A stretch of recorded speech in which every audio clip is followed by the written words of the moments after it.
পাকিস্তান এবং বাংলাদেশ দুটো মুসলিম দেশ। ভারতের সবচেয়ে বড় শত্রু দেশ হচ্ছে চায়না, যেখানে আমি দাঁড়িয়ে আছি। চায়নার মানুষ ভারতের নাম শুনলে এভাবে মুখে থুথু দেয়। চায়না এখন বাংলাদেশকে রখেল মনে করে, আর এ চায়নাতে গিয়ে চায়নার কোলে বসে চায়নার গুণগান করছে। হ্যালো, নি হাও। কিন্তু তোরা যে কাণ্ড ঘটালি কয়েকদিনের আগে, তার জন্য সারা বিশ্বে এখন বাংলাদেশের নাম শুনলে প্যান্ট খুলে মুতা শুরু করে। কি বলে? সকালবেলায় আমার বন্ধু ইলিয়াস আমাকে দেখালো কয়েকটা ইন্টারন্যাশনাল নিউজের, মানে ইন্টারন্যাশনাল পত্রিকার নিউজ। কল্পনা সকালবেলায় আমি বলছে, ভাই তোর দেশের কি অবস্থায় দেখ। তো ইন্টারন্যাশনালি সিরিয়াসলি বলতেছি, আমাদের ভাবমূর্তি কই যাইতেছে কোনো কল্পনা করতে পারবেন না। সব জায়গায় রেড অ্যালার্ট জারি হইতেছে। আমাদের ইউএসএ ভিসা দেয় না, ইউকে ভিসা দেয় না, যেখানে আমাদের 100% ভিসার ইস্যু ছিল ইউকেতে। ইউরোপ গুলো এখন ভিসা দিতে যাচ্ছে না। 1000 জন অ্যাপ্লাই করলে 5 জন পায়।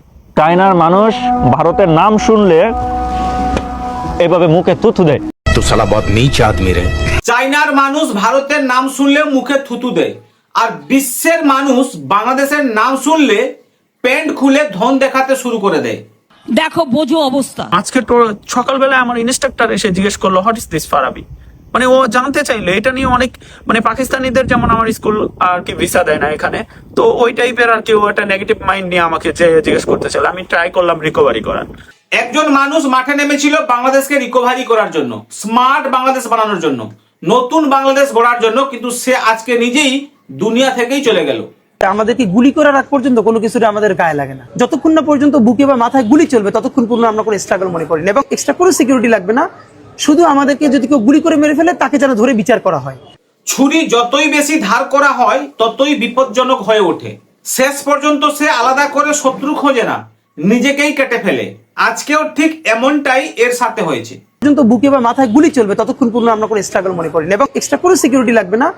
শুধু আমাদেরকে যদি কেউ গুলি করে মেরে ফেলে তাকে যেন ধরে বিচার করা হয়। কে বিচার করবে, কবে করবে, কিভাবে করবে? নিজেরা মরছে, নিজেরা নিজেদেরকেই মারছে, আর দোষ চাপিয়ে দিচ্ছে ভারতের উপরে। আজকে ওসমান হাদিকে হত্যা করেছে ভারত।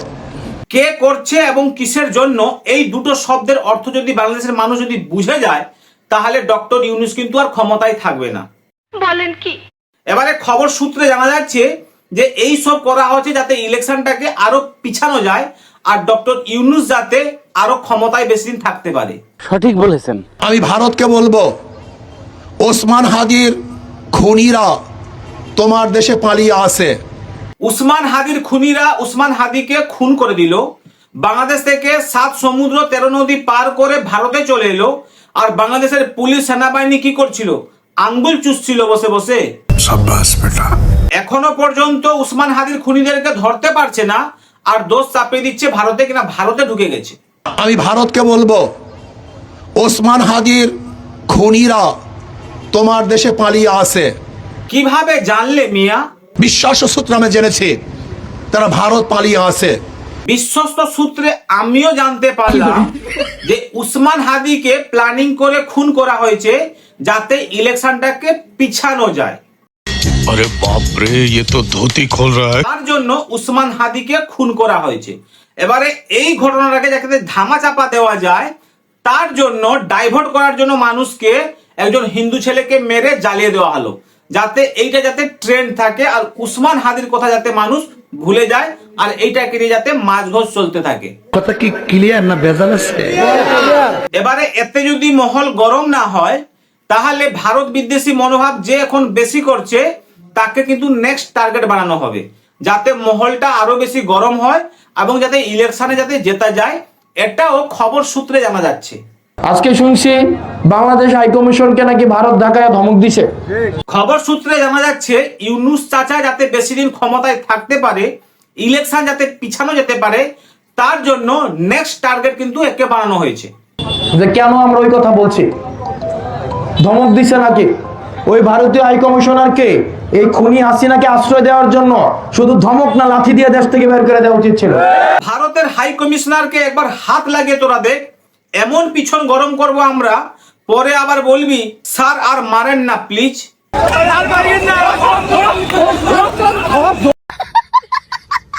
ভারতীয় হাই কমিশনারকে এই খুনি হাসিনাকে আশ্রয় দেওয়ার জন্য শুধু ধমক না লাথি দিয়ে দেশ থেকে বের করে দেওয়া উচিত ছিল। ভারতের দূতাবাসের উপর হামলা করতে গিয়েছিল, বাংলাদেশের পুলিশ একদম মেরে পিছন লাল করে দিয়েছে।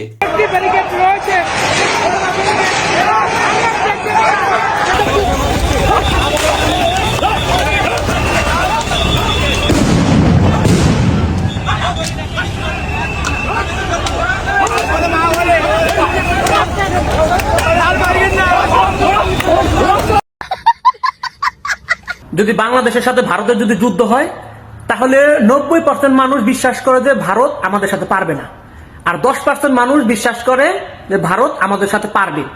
এই 10% মানুষটা কারা জানেন? আমাদের দেশের সেনাবাহিনী। আমাদের দেশের সেনাবাহিনী আর বিজিবি এই দুইজনেই ভয় পায় যে বাংলাদেশের সাথে পারবে না, এই 10%। আর যত 90% মানুষ আছে সবাই প্রস্তুত। পাকিস্তান কাশ্মীর দখল করবে করবে করবে করে বাল ছিঁড়ে বসে আছে, তাদের দ্বারা হলো না। এবার তোরাও চেষ্টা কর যদি পারিস। একজন বলেছিল 7 সিস্টার দখল করবে, 7 সিস্টারকে আলাদা করে দেবে। সে আজকে দুনিয়া থেকে ফুট হয়ে গেছে একদম। যদি 5 বছরের ক্ষমতার মোহে সেটা যদি বিএনপি হয়, জামাত ইসলামী হয়, যে কোনো দল হয়, যদি বাংলাদেশকে বেঁচে দেওয়ার চিন্তা করেন, আপনারা যে কোন দেশে যাবেন, ইন্ডিয়ায় তো যাইতে পারবেন না, পাকিস্তানের সাথেও সীমান্ত নাই, বঙ্গোপসাগর ছাড়া কিন্তু আপনাদের আর কোনো গতি থাকবে না। যে গ্রেটার বাংলাদেশ বানাতে গিয়েছিল, স্বাধীন বাংলাদেশ বানাতে গিয়েছিল, সে আজকে বাংলাদেশেই নেই। আপনি যদি আজকে আমাকে, জাবেরকে, আমাদের টিমকে মেরে ফেলেন এবং তার যদি বিচার করতে না পারেন, তাহলে নতুন কেউ জন্মাবে না। শুধু এই জন্য তার বিচার করে ফেলতে হবে, আর কিছু স্পেশাল সিকিউরিটি লাগবে না। তোর বিচার হবে কি হবে না সেটা আমি জানি না, তবে রাজনৈতিক যে রুটি সেটা কিন্তু বেশ ভালো শেখা হচ্ছে। আর এইটাই এখন ট্রেন্ডিং চলবে 6 মাস 1 বছর পর্যন্ত। মানে বাংলাদেশ হচ্ছে এখন বিনোদনের কারখানা, আর সেই কারখানার মালিক হচ্ছেন ডক্টর ইউনূস। ডক্টর ইউনূস প্রত্যেক 6 ঘন্টার অন্তর বাংলাদেশকে যুদ্ধ বিমান এনে দেন। পাকিস্তানের সাথে হাত মিলিয়ে আসাম রাজ্য এনে দেবে, চায়নার সাথে হাত মিলিয়ে ড্রোন নিয়ে আসবে, তুরস্কের সাথে হাত মিলিয়ে ফাইটার জেট নিয়ে আসবে, আমেরিকার সাথে হাত মিলিয়ে আমেরিকার যুদ্ধ বিমানের কারখানা বাংলাদেশে স্থাপন করবে। আর এই সব স্বপ্নগুলো ডক্টর ইউনূস বাংলাদেশের জনগণকে দেখাতে থাকে।